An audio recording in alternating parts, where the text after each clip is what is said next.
آج آپ کو پراپرٹی بائی کرنے کے کچھ اہم ٹپس دے رہا ہوں جس سے آپ کو بہت فائدہ ہوگا۔ جب بھی آپ پراپرٹی بائی کریں گے آپ کو انشاءاللہ یہ ٹپس بہت کام آئیں گی۔ تو سب سے پہلے آپ کو بتاتا چلوں کہ جب بھی آپ پراپرٹی بائی کرتے ہیں تو سب سے پہلے آپ دیکھتے ہیں اپنا بجٹ اور کیوں بائی کرنی ہے، نیڈ کو بھی آپ مد نظر رکھتے ہیں، لوکیشن دیکھتے ہیں، ریل اسٹیٹ ایجنٹ کو دیکھتے ہیں اور دین آپ ڈیسائیڈ کرتے ہیں کہ ہم نے بائی کون سی پراپرٹی کرنی ہے۔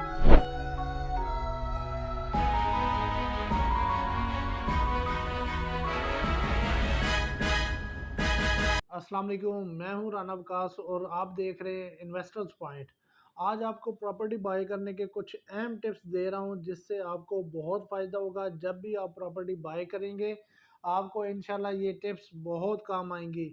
تو سب سے پہلے آپ کو بتاتا چلوں کہ جب بھی آپ پراپرٹی بائی کرتے ہیں تو سب سے پہلے آپ دیکھتے ہیں اپنا بجٹ۔ آپ کا بجٹ کیا ہے، کیسی پراپرٹی آپ نے بائی کرنی ہے، کہاں بائی کرنی ہے اور کیوں بائی کرنی ہے، نیڈ کو بھی آپ مد نظر رکھتے ہیں، لوکیشن دیکھتے ہیں، ریل اسٹیٹ ایجنٹ کو دیکھتے ہیں اور دین آپ ڈیسائیڈ کرتے ہیں کہ ہم نے بائی کون سی پراپرٹی کرنی ہے۔ آپ جب بھی پراپرٹی بائی کریں گے تو آپ پہلے اپنا بجٹ ڈیسائیڈ کریں گے۔ آپ کی لیفٹ رائٹ سے جہاں سے بھی اماؤنٹ آ رہی ہے یا آ چکی ہے، آپ کو ایک ٹپ دیتا ہوں کہ جب بھی آپ پراپرٹی بائی کرنے لگیں تو آپ کیش ان ہینڈ رکھیں، آپ کو پراپرٹی مناسب ملے گی۔ یہ وہ ٹپ دے رہا ہوں جو آپ کو کوئی بھی ریل اسٹیٹ ایجنٹ نہیں دے گا، یا آپ کافی ٹائم پراپرٹی بائی کرنے کے بعد آپ کو یہ چیز سمجھ آئے گی کہ جب آپ کے پاس کیش ان ہینڈ ہے تو آپ کو پراپرٹی مارکیٹ ریٹ سے کم ملے گی۔ سیکنڈ تھنگ جو ہے کہ آپ نے نیڈ دیکھنی ہے اپنی، جو بھی آپ نے پراپرٹی بائی کرنی ہے۔ لیٹس سپوز اگر آپ نے کمرشل پراپرٹی بائی کرنی ہے، ریزیڈینشل پراپرٹی بائی کرنی ہے، یا آپ نے لانگ ٹرم میں پراپرٹی بائی کر کے انویسٹ کر کے رکھنی ہے۔ تھرڈ تھنگ جو ہے وہ ہے ایریا ڈیسائیڈ آپ نے کرنا ہے کہ کس ایریا میں آپ نے پراپرٹی بائی کرنی ہے۔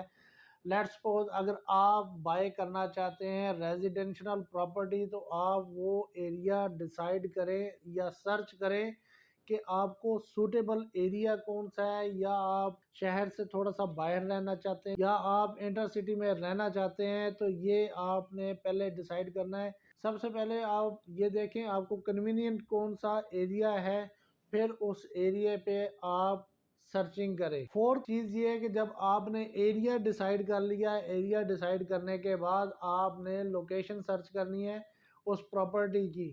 آپ ہمیشہ یہ ذہن میں رکھیں کیٹیگری پراپرٹی کو آپ سلیکٹ کریں۔ کیٹیگری پراپرٹی کون سی ہوتی ہے؟ جو کارنر بڑے روڈ پر ہوتی ہے یا پارک فیس ہوتی ہے، یہ کیٹیگری پراپرٹی کہلاتی ہے۔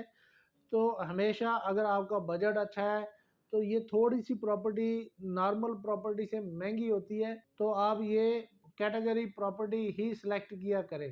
یہ چیزیں اگر آپ نے کر لی ہیں تو ففتھ نمبر پہ جو چیز آتی ہے، آپ نے ریلائبل ریل اسٹیٹ ایجنٹ کا انتخاب کرنا ہے۔ آپ نے مختلف ایجنٹس کے ساتھ بات چیت کر کے آپ نے اپنا ایک آئیڈیا لے لینا ہے اس پراپرٹی کے متعلق یا اس ایریا کے متعلق جو ریٹ چل رہا ہے، آپ کو آئیڈیا ہو جائے گا۔